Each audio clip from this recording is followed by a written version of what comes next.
বন্ধুরা, welcome to রোমানাস kitchen. তা আজকে রোমানার দাদাজি বাজারে গিয়েছিল, তা শোল মাছ নিয়ে এসেছে আর ডাঁটা নিয়ে এসেছে। তা আমি ডাঁটা দিয়ে আমশোল বানাবো। আর এখানে আছে চিংড়ি মাছ, এই চিংড়ি মাছটা আজকে করবো না, কালকে বানাবো। তা আজকে শোল মাছ দিয়ে ডাঁটা দিয়ে আমি আমশোল বানাবো। আপনারা ভিডিওটা দেখতে থাকুন। একদম জ্যান্ত টাটকা শোল মাছ, খুব লাফালাফি করতেছিল। আমি শোল মাছটাকে কাছা দিয়ে মেরে নিয়েছি।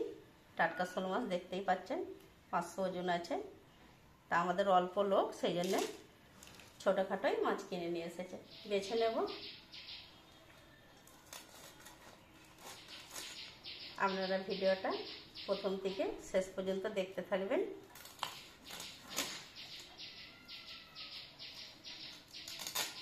দেখুন বন্ধুরা, মাছটা আমি পরিষ্কার করে ঘষে ধুয়ে নিয়েছি। শোল মাছ, প্যাকাল মাছ, কই মাছ যদি গোটা এরকম ধোয়া যায়, একদম সাদা ধপধপে হয়ে যায়। তাই এরকম পরিষ্কার করে ধুলে বাটে মাছের তবে টেস্ট বাড়ে, নাহলে আঁশটে গন্ধ ছাড়ে। তাই এবার মাছটাকে আমি পিস করে নেব, নিয়ে আরেকবার আমি পরিষ্কার করে ধুয়ে নেব।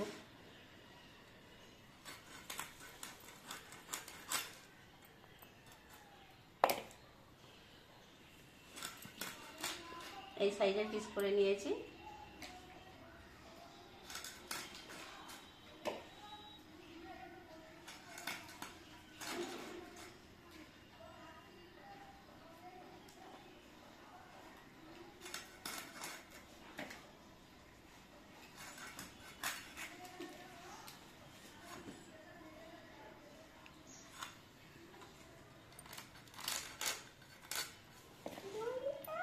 তা 500 ওজনের মাছটা চাকা হয়েছে 5টা, লেজা হয়েছে একটা।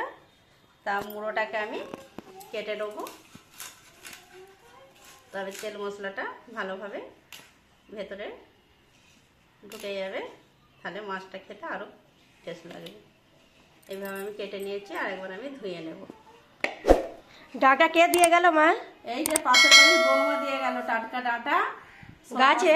হ্যাঁ, গাছের ডাঁটা শোল মাছ দিয়ে রাঁধবো বলে দিয়ে গেছে। আরেকদিনও দিয়েছিল, সেই দিন শোল মাছ ছিল না, এমনি রান্না করেছিলাম পোনা মাছ দিয়ে। আজকে শোল মাছ দিয়ে রান্না করব। এখন বন্ধুরা, মাছটাতে আমি পরিমাণ মতো লবণ দেবো।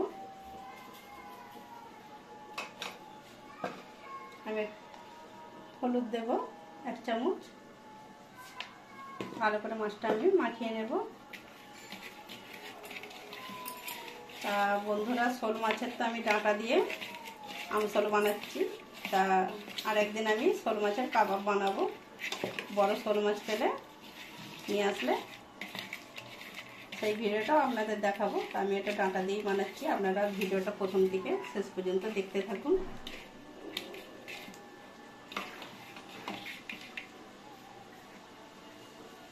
গ্যাসে আমি কড়া বসিয়ে দিয়েছি, তেলটা দিয়ে দেবো।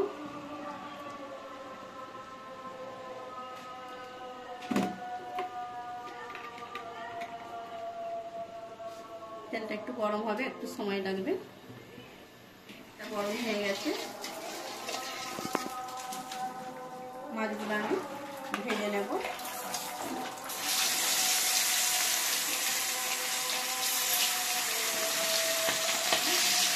দেখুন বন্ধুরা, মাছটা আমি খুব লাল করে ভাজবো না, হালকা করে ভাজবো। বেশি লাল করে ভাজলে টেস্টটা এত থাকবে না। মাছগুলো আমি এবার ভাজা হয়ে গেছে, তুলে নেব।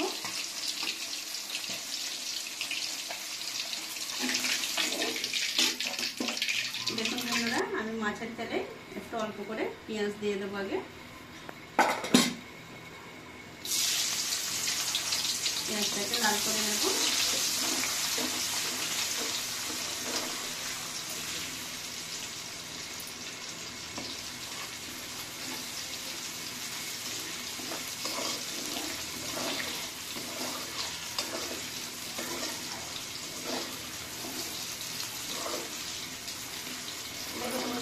পেঁয়াজটা লাল হয়ে গেছে, এর মধ্যে আমি রসুন, আদা, কাঁচা লঙ্কা পেস্ট করা আছে 1 চামচ দিয়ে দেব।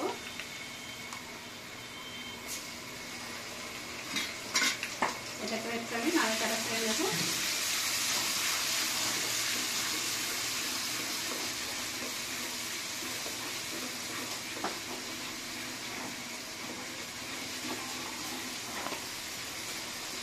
এবার আমি শুকনো লঙ্কা গুঁড়ো দেবো, ডাঁটা আছে অল্প করে দেবো 1 চামচ। এবার ডাঁটাই বেশি ঝাল দিলে ভালো লাগবে না। এর মধ্যে আমি আলুগুলো আগে দিয়ে দেবো।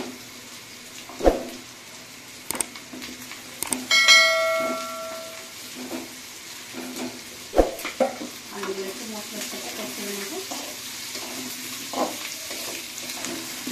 দেখুন বন্ধুরা, 1 চামচ আমি হলুদ গুঁড়ো দেবো। তারপরে আম দেবো যখন একটু লবণ বেশি লাগবে, 1 চামচ আমি লবণ দেবো। খুব ভালো করে একটু নাড়াচাড়া করে নিতে হবে। বন্ধুরা, আমাদের তো বাজার মাছ আপনারা জানেন পানিয়াতে নুন দিতে হচ্ছে, তা সেই কারণে ঠিক মতন বুঝতে পারবো না। একটু হালকা করে জল দিয়ে দিলাম আর একটু ভালো করে নাড়াচাড়া করতে। আলুটা আমি একটু কষিয়ে নিয়েছি। এবার আমি এর মধ্যে ডাঁটাগুলো দিয়ে দেবো আর সবচেয়ে শেষে আম দেবো। আমটা কাটাই আছে, আর একটু ডাঁটাটা কষিয়ে নিই, নাহলে হালকা গন্ধে থাকবে।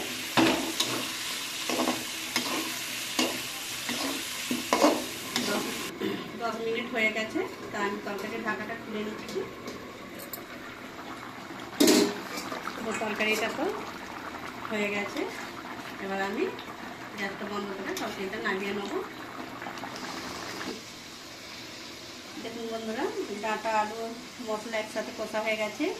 ধনে জিরের গুঁড়ো আমি 2 চামচ দিয়ে দেবো, কেন এটা ভাজা আছে ওই জন্য একদম সবের শেষে দিচ্ছি। আর এর মধ্যে আমি আমটাও দিয়ে দিলাম, 4 পিস আম আছে। এবার আমি নাড়াচাড়া করে একদম জল দিয়ে ঢেকে দেবো। আর একটু কিছু জল দিতে হবে।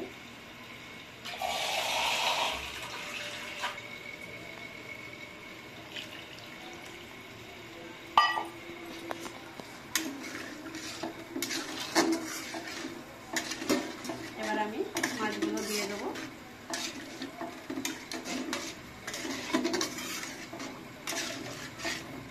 মাছ দিয়ে আমি 10 মিনিট ঢাকা দিয়ে রেখে দেবো।